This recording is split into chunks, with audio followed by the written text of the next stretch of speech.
Luke Pollard, Labour MP, Shadow Armed Forces Minister, elected in 2017 to Parliament. We recorded the interview before Luke revealed he's receiving treatment for skin cancer. We wish him well. We're going to start by talking about something we don't normally talk to MPs about, which is something that happened in your constituency. In August 2021, one of the UK's worst mass shootings. Tell me about Jake Davison, what he did. He shot 7 people, 5 of them were killed, 2 survived, but with quite serious injuries. Hundreds of people saw the shooting taking place, including many children. About a third of the eyewitnesses are children. And it has just torn our community apart. There's now huge amounts of grief for the people we lost. There's a collective trauma for the experiences that people went through. And there's a real variety of ways people are dealing with it. We know that communities that have suffered a major trauma like this have consequences not just for weeks and months afterwards, but for years and decades. And it's still very much raw in my community. I only live half a mile from where it took place, and it hurts still. It hurts the community, and there's a real sense that after all this evil that was done to our community, all this pain, all the loss, that something good's got to come from it. And that has to be about changing gun laws for the better, because I don't want any other community going through what we did in Plymouth. It really was terrible, but that pain has to be used for some good at the end of it. So you mentioned gun laws. Tell me what you have in mind in terms of that and any other lessons that can be learned so no other community does suffer what your community has. I mean, we were let down by our local police force. They gave a gun to someone who should not have been eligible for a gun, wasn't suitable. They took it off him after he assaulted someone, and then they gave it back. And so it's a catalogue of failures locally. But it's not just about what Devon and Cornwall Police did. It needs to be about a bigger picture, because our gun laws are outdated. The 1968 Act that most of our legislation comes from is from an era a very long time ago. It costs £79 to apply for a gun certificate, £49 for a renewal. It costs police forces hundreds and hundreds of pounds to process that application, which means all of us taxpayers are paying for the right of a very small number of people to have weapons. I don't think people should be able to keep pump-action weapons in their homes, which was the weapon used in Plymouth. But I also think we need to revisit the whole system. Each police force does gun licensing slightly differently. Each police force processes it differently.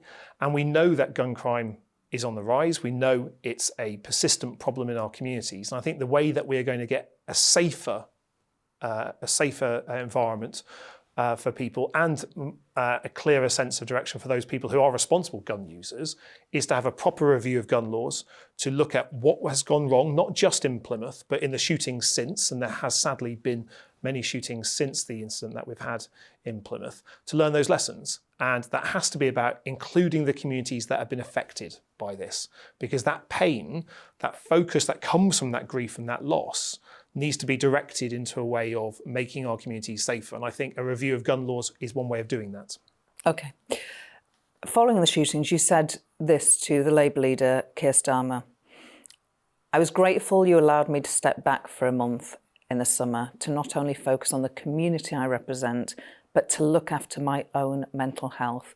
Tell me about the impact it had on your mental health. As an MP, I wasn't prepared for a mass shooting like this. I don't think anyone is. The day after we set up the shooting took place, we set up an emergency response centre in the community, and the first people that came through were parents with their young kids, and speaking to tiny children and their parents about how their child had seen someone shot with a pump-action rifle, what it meant for them, and that repeating that conversation dozens and dozens of times. I mean, that has an effect on you. And I'd like to think I was quite a resilient character. I'm always kind of Duracell bunny, bouncy. But when you have those type of experiences shared time and time again, that does take its toll. And I was in the shadow cabinet at the time when the shooting took place.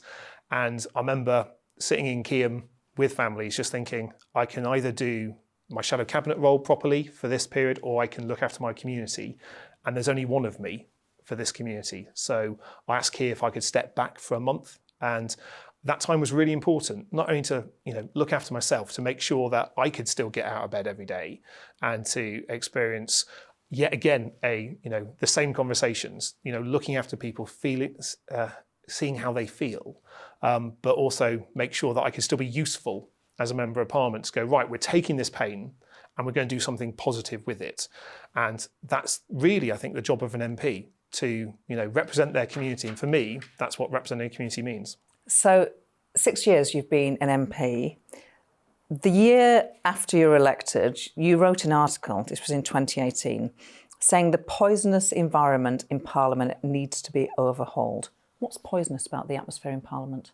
I think it's the most unprofessional workplace I've ever worked in. I think the chamber of the House of Commons has over many, many decades, many years, been allowed to be a bear pit where people are deliberately shouted down, where insults are thrown at people, and that is what passes for mature political debates.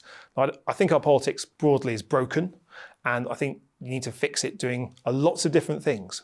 But for those people at the very top of our politics, we've got to lead by example. And I think that means taking on the toxic atmosphere that is our politics, not just in the way that our debates are conducted, the insults that are thrown at each other, the morality and the motivations being doubted, but also about how it's conducted. I still don't think Westminster is a safe place to work, especially for many of the young members of staff that MPs employ.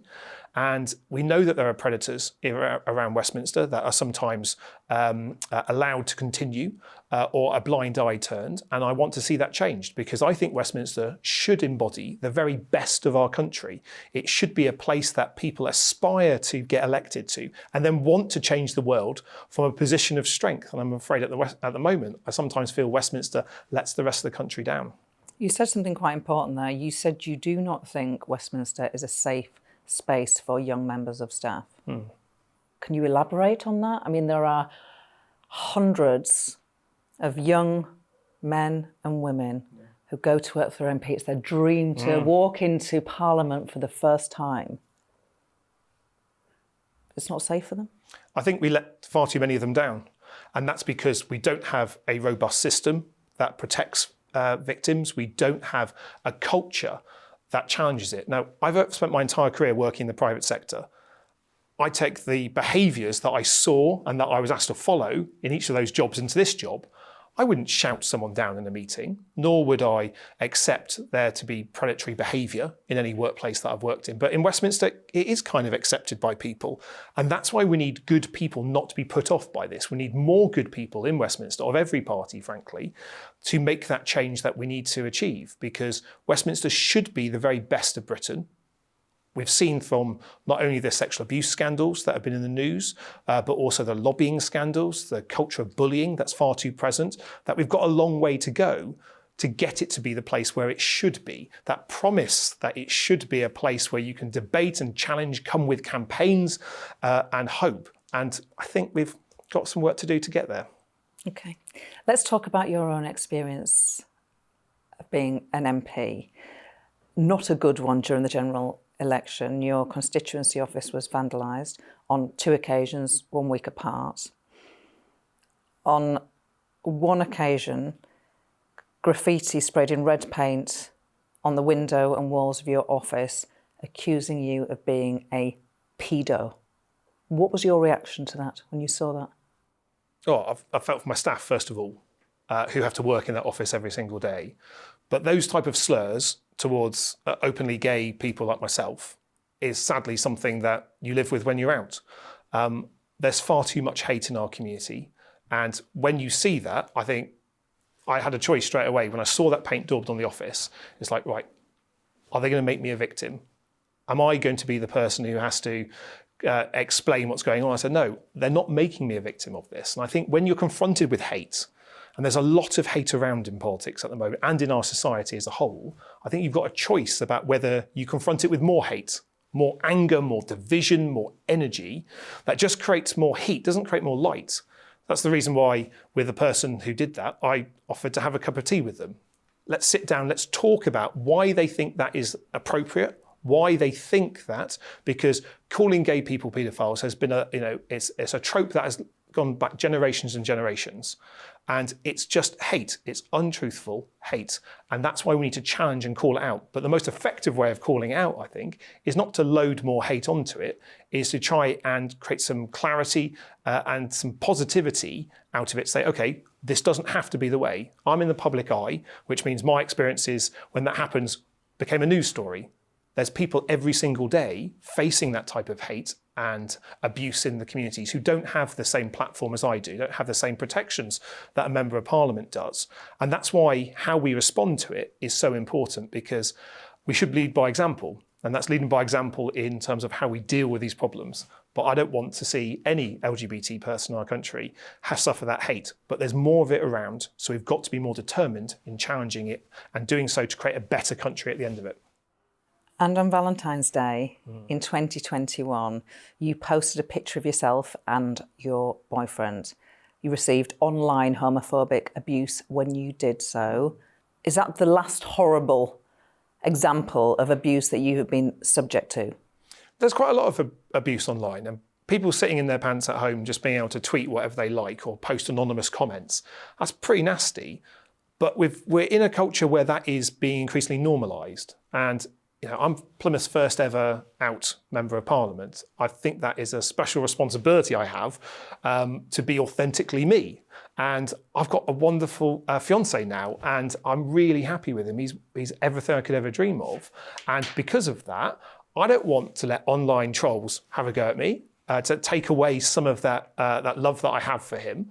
And I know that when I stand up to anti-LGBT hate in that way, you're giving hope for people who are facing it every day, people who are suffering and struggling because of hate directed at them, simply because who they are and who they fall in love with. And that's why I think the visibility matters. Visibility about being an out MP, visibility about what you do with being an out MP. And I think you've got to challenge hate, but you've also got to create some hope.